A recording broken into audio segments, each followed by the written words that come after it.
pernah kita usah melihat penilaian manusia. Apa manusia menilai kita?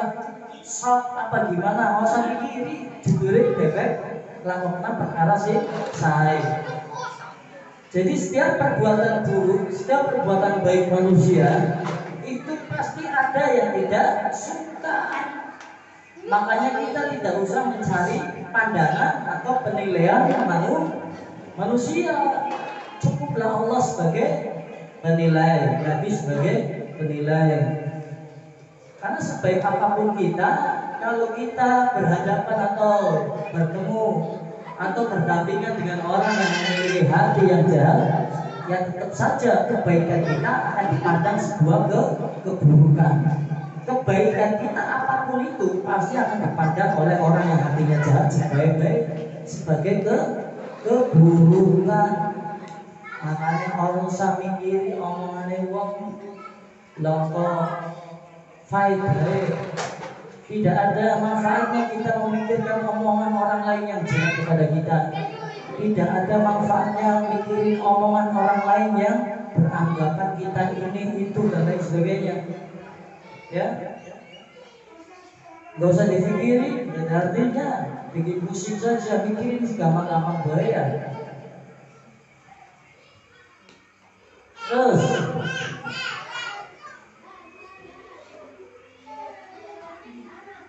wala yasni farjuhu, dan kemaluan yang tidak berzina.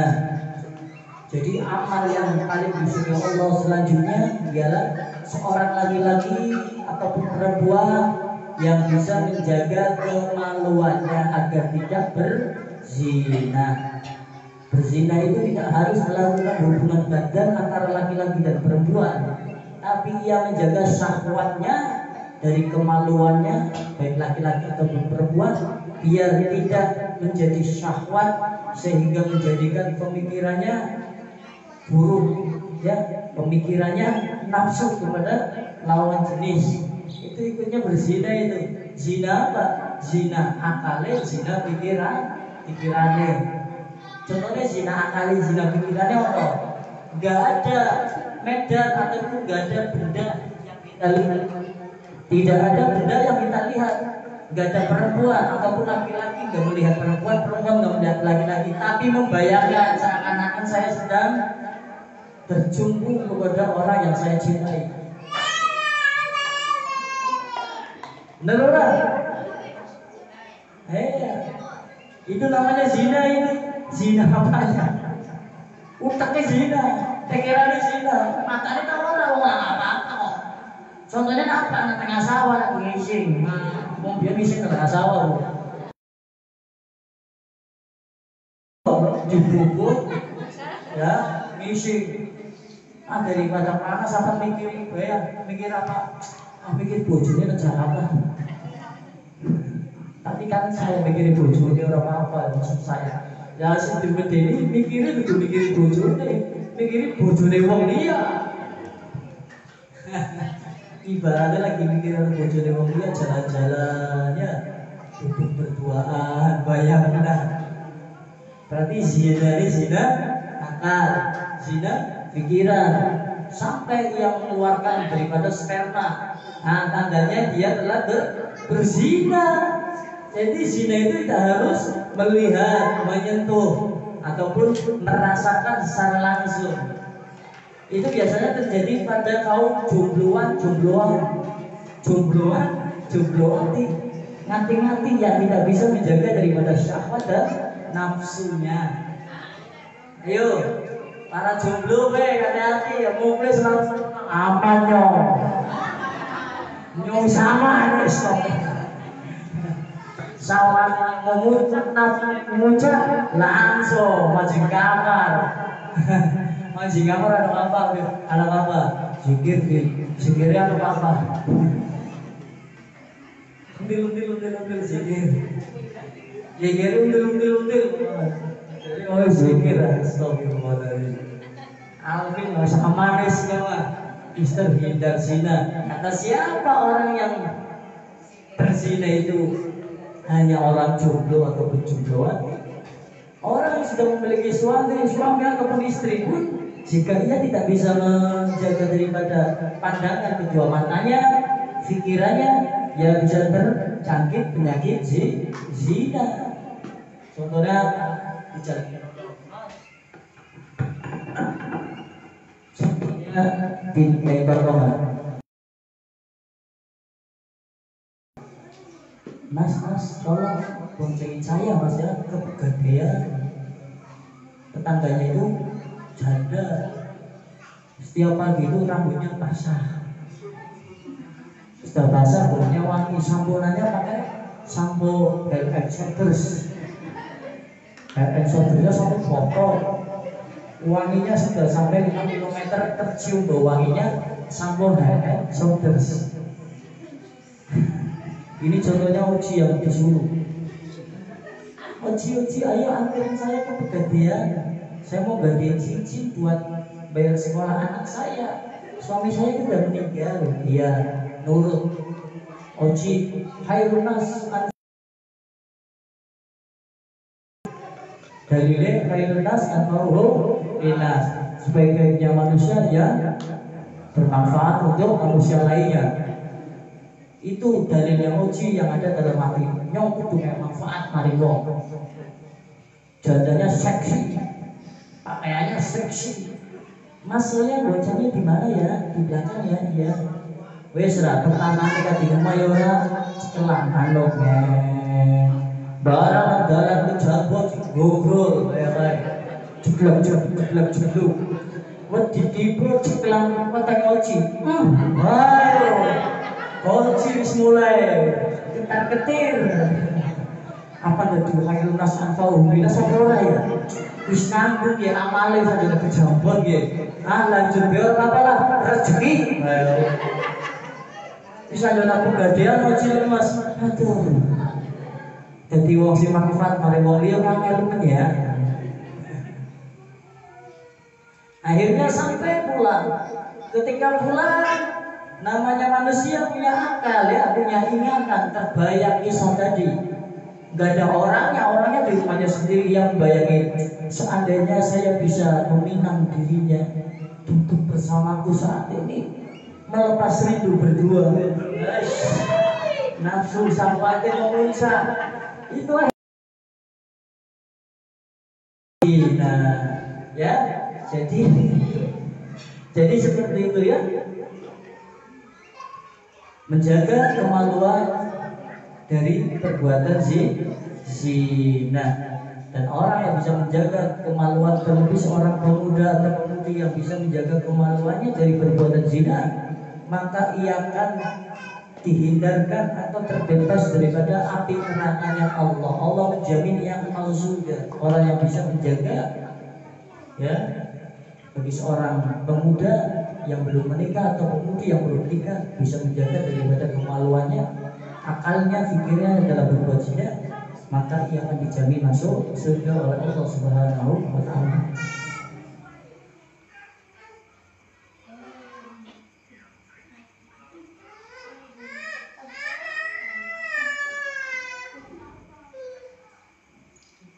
Mu'minun fi khuluqin hasanah. Dan seorang mukmin yang mana yang paling dan dia seorang mukmin yang paling baik akhlaknya. Dan ketika ada orang yang melakukan amal-amal tadi, amal-amal yang dicintai oleh Allah Subhanahu wa Ta'ala, maka dikatakan ia adalah seorang mukmin al-khuluqil hasanah. Orang yang memiliki, seorang mukmin yang memiliki akhlak yang baik. Paham ya? Jadi kalau melakukan amal-amal tadi yang saya sebutkan dari awal sampai tadi, amal-amal yang dicintai oleh Allah, maka ia tergolong seorang mukmin yang memiliki akhlak yang baik.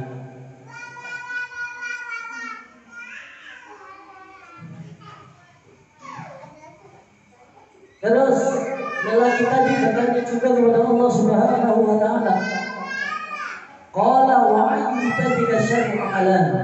Qala wa ibadika syarru amalan. Ya Allah, dan amal yang paling buruk di hadapanmu, amal apa yang tidak baik, amal apa yang paling jahat, amal apa yang paling buruk di hadapanmu ya Allah. Lagi-lagi tadi bertanya kepada Allah. Lantas Allah Subhanahu wa taala menjawab, "Qala fajiru fi khuluqil musyrikin."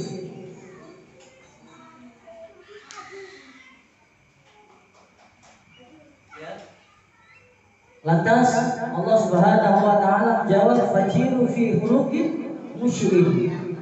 Sifatun bil lail, batalun bin nahar." Seorang mukmin yang buruk akhlaknya di waktu malam, sifatun bilail, di waktu malam ia menjadi bangkai, dan di waktu siang batalun bin nahar, dan di waktu siang ia menjadi seorang yang penganggur. Makanya orang umat baginda Nabi itu kalau bisa jangan menganggur, kerja bisa begini dari bangkai ibadah orang, zikir orang, tangi wongi sholat tahajud, hajat, sholawat, baca Quran ya orang. Soke nganggur anjur nasoke diwarik terus kayak gitu terus. Jadi itulah amal yang paling buruk, yang paling dibenci oleh Allah Subhanahu wa taala. Orang mukmin yang memiliki akhlak yang buruk, ya. Terus sifatun bil lail, jika malam ia menjadi bangkai tahu ya mayat. Turu dong, tangi orang, melek orang, baca Quran orang, sholat sunnah orang, sholat qiyamul lail orang, zikir orang, sholat tahajud orang, sholat hajat orang, nah dan lain sebagainya. Esok-esok mangan nyaplok. Jadi pengangguran sing sukses. Orang banyak menganggur itu banyak angan-angan. Orang banyak angan-angan pasti akan panjang angan-angan atau turun amal. Akhirnya pikirannya kesana kemari. Tapi orang yang disibukkan dengan rutinitas setiap hari, insya Allah akal pikirannya bisa dijaga dengan baik. Tapi wong nganggur mesti pikirannya mana-mana, merayang mana-mana. Orang percaya penting tahu, tapi kalau sibuk orang.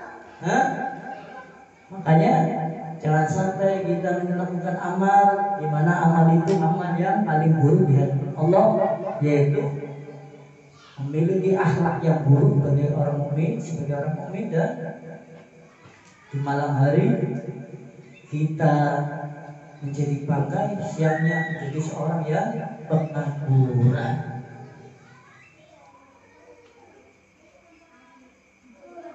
Dan sebelum ditutup kita akan membahas daripada arba'atun tajlibu rizqa. Ya. Arba'atun tajlibu rizqi atau rizqa. 4 hal yang dapat mendatangkan atau 4 langkah yang dapat mendatangkan rezeki. Rizqa. 4 langkah mendatangkan rezeki.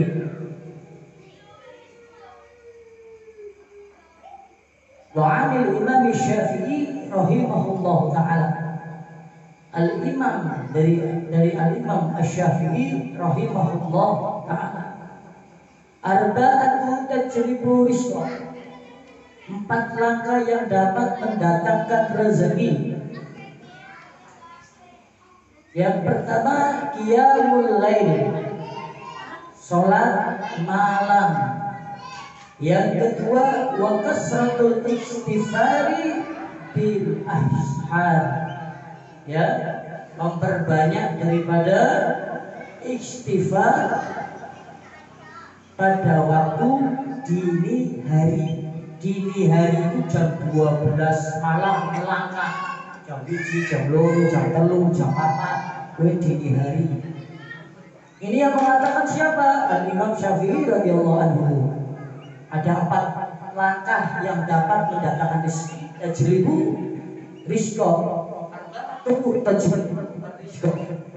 Yang pertama dia mulai, yang kedua wa wasratu wal istighfar il ashar, memperbanyak zikir di waktu dini hari. Terus yang ketiga, watama hukum sedekah. Yang ketiga watamatu zuhur di akhir siang ya berarti sampai mau maghrib. Perbanyak zikir di awal siang sampai akhir. Terus wa arba'atun tamna'u rizqa. Ada pun 4 langkah yang dapat menghalangi rezeki. Kata Imam Syafi'i itu ada 4. Tadi kan ada 4 langkah yang dapat mendatangkan rezeki. Wa tajribu ar-rizqa. Terus kalau ini arba'atun tamna'u rizqa. 4 langkah yang dapat menghalangi rizki atau rezeki. Apa yang pertama? Yang pertama ialah an-naum subhan. Tidur di pagi hari setelah subuh. An-naum subhan. Terus yang kedua waqillatus shalah. Al-khalil salat. Sedikit salatnya. Wis sholat wajib orang 5 waktu, sholat sunai sithik. Ya.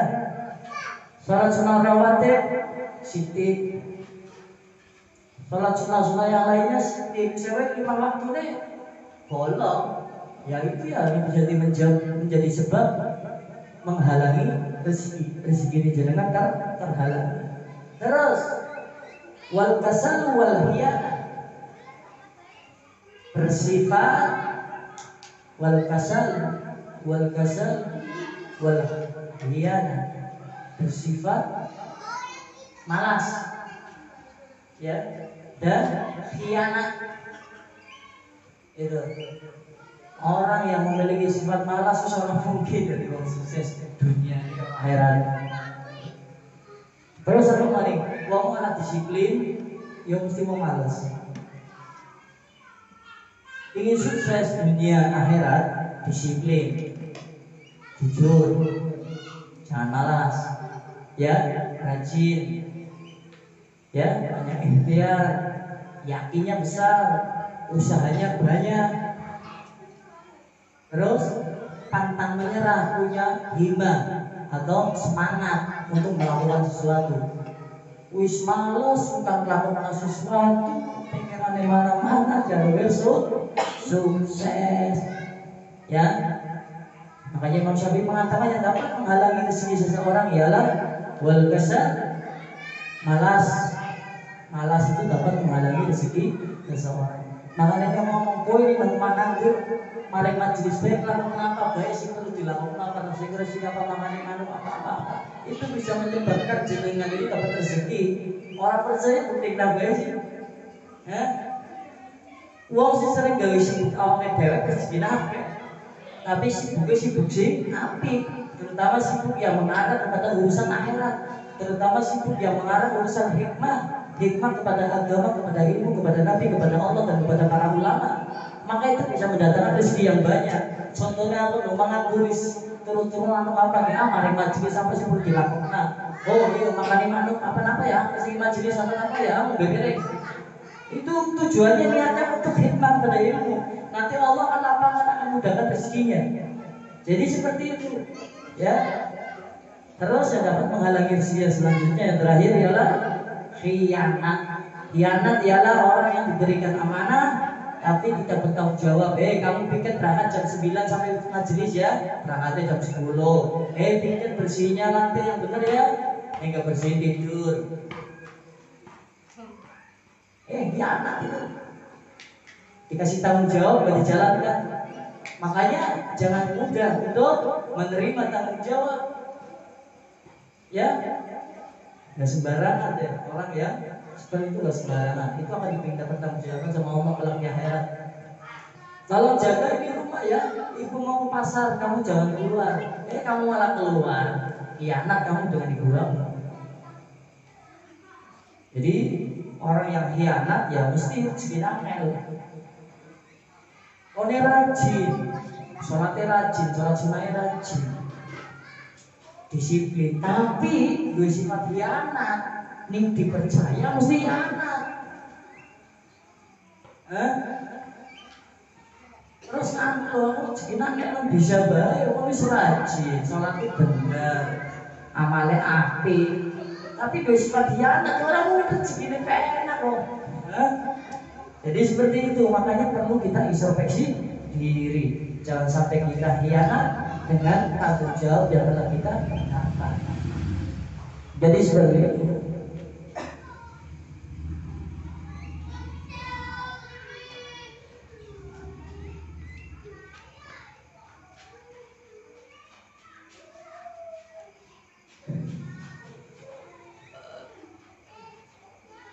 Nah, tadi yang katakan oleh Imam Syafi'i itu ialah sunatullah ya, sunatullah. Sudah apa-apa yang telah Allah kehendaki. Jadi setiap segala sesuatu itu memiliki efek. Ada sebab, ada akibat. Itu namanya sunatullah. Kalau jenengan ingin dilancarkan rezekinya, ya jalankan 4 hal tadi yang dikatakan oleh Imam Syafi'i. Kalau tidak, ya sudah jadi sunatullah, sudah terjadi sebab akibat. Karena setiap amal perbuatan itu pasti ada efek. Tahu efek ya? Jenengan nandore pari, kalau tuh boleh pari. Jenengan nandore pelem, bakal boleh pelem. Jenengan nandore rajin, semangat, disiplin, ya mesti oleh sesuatu sing apik. Tapi jenengan nanduri khianat, malas dan lain sebagainya, perilaku-perilaku yang tidak baik, ya maka Allah kan mempersempit rezeki jenengan. Itu sudah sunatullah, gak bisa diganggu bukan.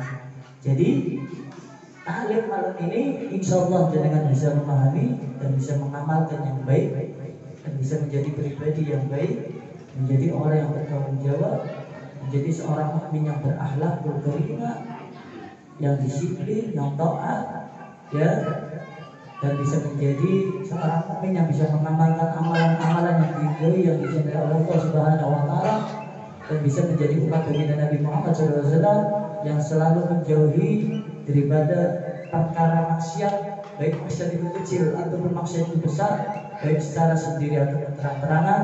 Insya Allah kita semua tergolong umat baginda Nabi Muhammad SAW yang di sisa umur kita ini kita menjadi pribadi yang baik, melakukan amal soleh karena al-afu minkum. Assalamualaikum warahmatullahi wabarakatuh. Ya Rabbana tarafna bi'annana tarafna wa'annana asrafna wa'annana asrafna wa alaina tawba tarsil li kulli hawla wasfur lana al-amrati wa tahnihi rahati wa birli walidina abiru marudina wal ali wal ikhwani wa syahidi billahi وَقُلِّ بِمَحَبَّةٍ أَوْ جِرَةٍ أَوْ سُبَةٍ وَالْمُسْلِمِينَ أَجْمَعِينَ آمِينَ رَبِّ حَسْنًا فَضْلًا رَجُلًا مَنًّا